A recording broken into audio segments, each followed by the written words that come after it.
ఎంపీలు ఈ రోజు కేంద్ర పెద్దల్ని కూడా కలవడం జరిగింది, ప్రధాని కూడా కలవడం జరిగింది. అయితే ప్రధానికి వినతి ఇచ్చారు గవర్నర్కు చెప్పాలి అని. ఇది రాజ్యాంగ పరంగా ఎంతవరకు ప్రధానికి గవర్నర్కు చెప్పే రైట్స్ ఉంటాయి? ఈ కేంద్ర మంత్రులు చాలా కాన్ఫిడెంట్ గా కూడా ఉన్నారు, శశికళకే మద్దతు ఉందని కూడా చెప్తున్నారు. మరి ఈ పరిణామాలు ఎంతవరకు ఎఫెక్ట్, ఇప్పుడు గవర్నర్ మీటింగ్ లో ఎంతవరకు ఎఫెక్ట్ అయ్యే అవకాశం కనిపిస్తోంది?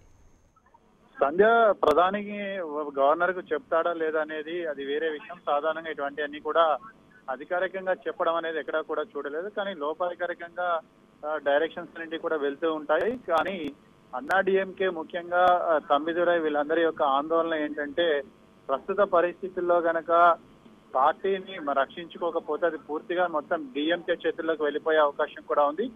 20 మంది ఎమ్మెల్యేలు కనుక తిరుగుబాటు బావుట ఎగరవేసి పన్నీర్ సెల్వానికి కనుక మద్దతు ప్రకటించినట్లయితే డిఎంకే మద్దతుతోటి పన్నీర్ సెల్వం ముఖ్యమంత్రి కావడం అనేది కూడా ఖాయమవుతుంది. అప్పుడు డిఎంకే పరిస్థితి అనేది భవితవ్యం అనేది కూడా ప్రశ్నార్థకంగా మారే అవకాశం ఉంది. కాబట్టి సాధ్యమైనంత వరకు డిఎంకే పార్టీని రక్షించుకోవాలంటే ప్రస్తుత పరిస్థితుల్లో శశికళ ముఖ్యమంత్రి కావాల్సిన పరిస్థితి అనేది కూడా ఉంటుంది. ఒకవేళ శశికళ కనుక కోర్టు కేసులో కనుక కన్విక్ట్ అవుతే అప్పుడు వేరే ఎవరైనా పన్నీర్ సెల్వం టైప్ లో వేరే ఎవరైనా ముఖ్యమంత్రి పదవి బాధ్యతలు చేపట్టేందుకు ఆస్కారం ఉంటుంది. మరో 4 సంవత్సరాల టర్మ్ అనేది కూడా ఉంది. కాబట్టి ప్రస్తుత పరిస్థితుల్లో గనక పార్టీని స్ప్లిట్ గానిస్తే డిఎంకే పార్టీ పూర్తిగా ఎడ్జ్ తీసుకునే అవకాశం కూడా ఉంది. జయలలిత మరణం తర్వాత మళ్ళీ తిరిగి పార్టీ అధికారంలోకి రావడం, అధికారం సంపాదించడం అనేది కొంత ఇబ్బందికరమైన పరిస్థితి. కాబట్టి సాధ్యమైనంత వరకు ఇప్పుడు ఈ రకమైన ప్రయత్నాలు కూడా చేస్తున్నాడు. కేంద్రంతో ఆయన ఒక రకంగా సంప్రదింపులు జరుపుతున్న పరిస్థితి అనేది కూడా చెప్పొచ్చు.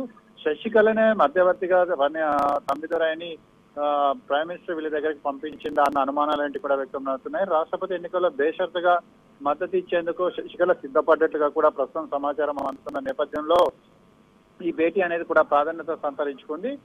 సో గవర్నర్ యాక్ట్ చేసే దాన్ని బట్టి మనం కేంద్ర ప్రభుత్వం ఈ విషయంలో ఇన్వాల్వ్ అయిందా లేదా అనేది కూడా చూడొచ్చు. కానీ బహిరంగ ప్రకటన కానీ లేకపోతే అధికారికంగా ఎటువంటి ఉత్తర్వులు కానీ ఆదేశాలు కానీ ఇవ్వడం అనేది కూడా దాదాపుగా జరగకపోవచ్చు. సంధ్య, చెప్పండి, గతంలో ఇలానే అరుణాచల్ ప్రదేశ్ కావచ్చు, ఇతరత్ర ఇష్యూస్ లో కూడా బీజేపీ ఇలా జోక్యం చేసుకుని ఎదురు దెబ్బతిన్న పరిస్థితులు మనకి చాలా స్పష్టంగా కనిపిస్తున్నాయి. మరి ఈ టైంలో ఎలా ఆచితూచి వ్యవహరించే ఛాన్సెస్ ఉన్నాయి? అయితే బీహార్ కానీ లేకపోతే అరుణాచల్ ప్రదేశ్ కానీ ఈ రెండిట్లలో బీజేపీ సంబంధించిన ఎమ్మెల్యేలు ఉన్నారు. బీజేపీ డైరెక్ట్ గా అధికారంలోకి వచ్చేందుకు ఆ 2 రాష్ట్రాల్లో కూడా ఆస్కారం అనేది కూడా ఉంది. అరుణాచల్ ప్రదేశ్ మొన్న మొత్తం ఎమ్మెల్యేలందరూ కూడా బీజేపీ వైపు రావడం కూడా జరిగింది. బీహార్ లో మాంజీకి మద్దతు ఇచ్చి మాంజీ అక్కడ ప్రభుత్వాన్ని ఏర్పాటు చేస్తారేమోనన్న ఉద్దేశంతో మద్దతు ఇచ్చి పరిస్థితి. అయితే తమిళనాడు అనేది పూర్తిగా టిపికల్ స్టేట్, ప్రాంతీయ భావాలు అనేటివి బలంగా ఉన్న రాష్ట్రం.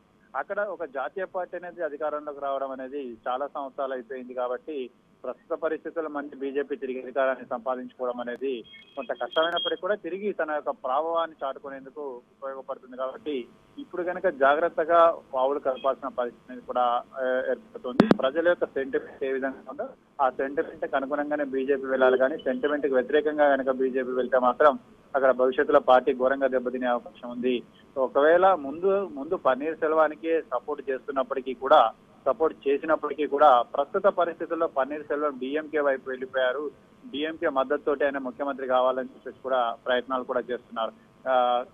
ఇటువంటి పరిస్థితుల్లో బీజేపీ పన్నీర్ సెల్వానికి సపోర్ట్ చేస్తుందని చెప్పేసి అనుకోవడం లేదు.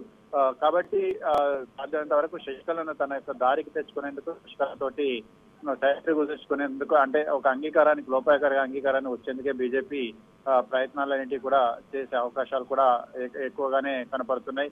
మొత్తం ఎమ్మెల్యేలు అందరూ కూడా పన్నీర్ సెల్వానికి అవుట్ రైట్ గానే సపోర్ట్ చేసినట్లయితే అప్పుడు బీజేపీ పన్నీర్ సెల్వాన్ని మద్దతు ఇచ్చింది. కానీ కేవలం హాఫ్ ఆఫ్ ఎమ్మెల్యేస్ కూడా పన్నీర్ సెల్వానికి ప్రస్తుతం మద్దతు ఇవ్వడం లేదు. కేవలం వస్తే కనుక 20-30 మంది వచ్చే అవకాశం ఉంది. కాబట్టి ఈ పరిస్థితుల్లో బీజేపీ పన్నీర్ సెల్వానికి అనుకూలంగా వ్యవహరించి డిఎంకే కి కొంత ఎడ్జ్ తెచ్చే అవకాశం ఉండదు అని చెప్పేసి కూడా నిపుణులు కూడా భావిస్తున్నారు. కాబట్టి సాధ్యమైనంత వరకు శశికళను దారిలోకి తెచ్చుకోవడం, లేకపోతే తనకు అనుకూలమైన మరో వ్యక్తిని డిఎంకే పగ్గాలు చేపట్టే విధంగా బీజేపీ ప్రయత్నాలు కూడా చేయొచ్చు. అయితే తమిళకి కేంద్రానికి చాలా దగ్గర సంబంధాలు ఉన్నాయి. కాబట్టి ఒకవేళ శశికళకు వ్యతిరేకంగా వస్తే కనుక తమ్మిదురైన ముఖ్యమంత్రిగా చేసే విధంగా కూడా బీజేపీ లోపాయికరంగా చర్చలు జరుపుతున్నట్లుగా సంజయ్.